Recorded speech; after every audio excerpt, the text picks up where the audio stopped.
If she has a right to come into politics I say and the to become a housewife politician, has come into politics. She has the right to come into politics. What I'm saying is that when she speaks, I can't meet her now, but I have advised her publicly. You look at the speeches which are written for you. Now what she says about West Bengal, who will accept that? Which means she's calling West Bengal people fools. has her Why have the West Bengal people elected us for 5 consecutive terms? Mr. Basu, Which has never happened in the world, never happened anywhere in India. Mr. Basu, has her criticism of West Bengal, has her criticism of your government hurt you? It doesn't mean anything. That is why I'm advising. Yesterday also in the meeting I said that she should look at that speech which is written for her. Let me ask, in your eyes, is she a foreigner or is she an Indian? No, she is an Indian citizen. And She should be a foreigner. She was a foreigner, but she belonged to Italy. Do you support Chandra But when she Babu? got the citizenship, I do not know. But that doesn't matter to me. Do She is an Indian citizen, and she has every right to be in politics, to serve the Indian people. She has every right. So does this mean that you don't support Chandra Babu Naidu's call to amend the constitution to keep out people like Sonia Gandhi from trying to be Prime Minister? It can't be. If you're an Indian citizen, you can't keep out anybody. No such law can come. And you don't support... According to our constitution. But Chandra Babu... I don't know what Chandra Babu Naidu has said. Then he's mistaken about the law and the constitution. He wants to change the constitution. Do you support that? No, I don't. I don't think it can be changed that way. Do you support Mr. How that can be changed is very simple. A person is an Indian citizen. An Indian citizen has the right to vote. Now, will it be said that a person is a white person or a black person or yellow person, so if he or she is an Indian citizen, it can't stand for election? I accept. No such law can be there. How do you respond to Mr. VP Singh's statement that it would be unfair of the press, it would be unfair of political parties to blame Sonia for whatever crimes her husband may or may not have committed under Bofors? Do you support that? Of course, I was saying that she was not a politician. She was a housewife. Now, what the husband did, how much she approved of that or did not approve, I do not know. How can I know? But how is the wife to be blamed? I also say that. But her name was involved in Bofors case. And then Rajiv Gandhi said, somebody has taken bribe, but not I or my wife. I leave it at that until the report comes. So in other words, you're saying that you agree with Mr. VP Singh and we should not seek to make Sonia suffer for anything Rajiv may or may not have done. No honest person should do it. No honest person should try and make Sonia suffer. Suppose the only way after the elections of preventing a BJP government was for the United Front and Congress to get together and form a coalition. Would you accept the idea? We cannot accept it just now because Congress has not changed a bit. It's not a democratic party also. But when you say you can't accept it just now, for the same reason you won't be able to accept it afterwards either. But, I don't know how much apologies will come, what changes they will make in their policies or what. I do not know. But I don't imagine that such a situation will arise. I hope not, at least. But you're saying very clearly that for a Congress United Front coalition to be feasible after the election, the Congress has to make changes in policy, they have to make apologies, as you said it. Apologies don't mean much, as I said earlier, but unless why are we against the Congress? Not because it is called the Congress, because of their policies we are against them.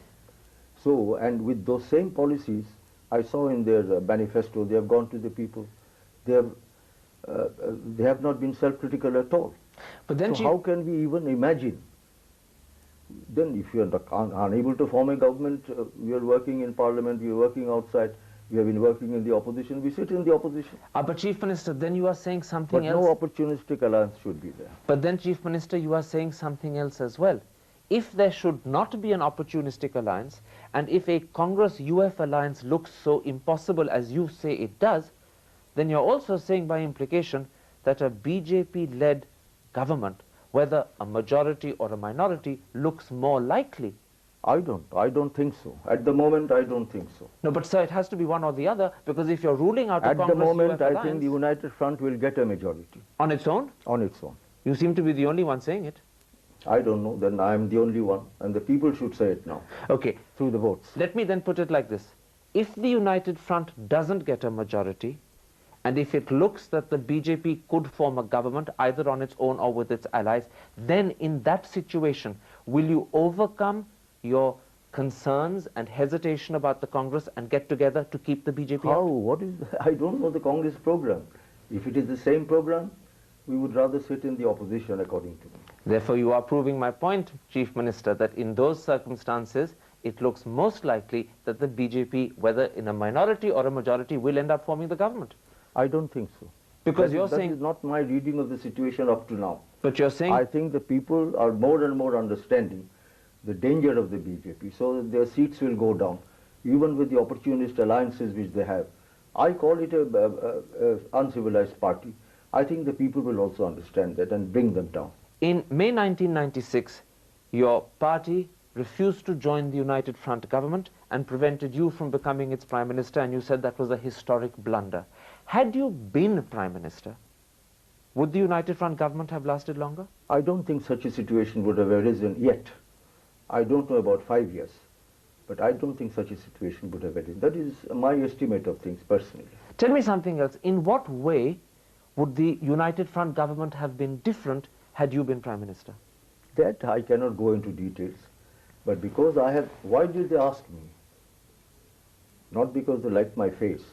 Because they knew I was here working in the United Front government earlier for 2 years, then for 20 years now in the Left Front government, for my experience.